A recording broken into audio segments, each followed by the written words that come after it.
Do you want to eat the juiciest, most tenderful and best tasting steak you ever had? Then you need to know what you're going to be grilling on. So I'm going to perform a test for you by cooking 4 steaks on 4 different grilling surfaces. One's going to be cooked on a stainless steel grill grate, one's going to be cooked on a cast iron grill grate, one's going to be cooked on a soapstone, and one's going to be cooked on a cast iron half moon. And it's all going to be done in the Kamado Joe Big Joe.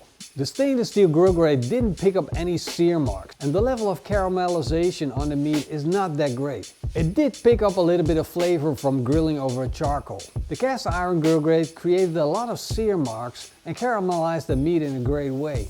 At the same time, it picked up flavor from grilling over charcoal. The cast iron half moon knocked any other steak out of the park with a beautiful sear on the outside. However, it didn't pick up any smoke flavor from grilling over charcoal. During the taste test, I found that I personally liked the seared steak over the cast iron grill grate the best. However, when I dropped in an unknowing bystander and gave him the same steak, he preferred the cast iron half moon over my cast iron grill grates. So there you have it.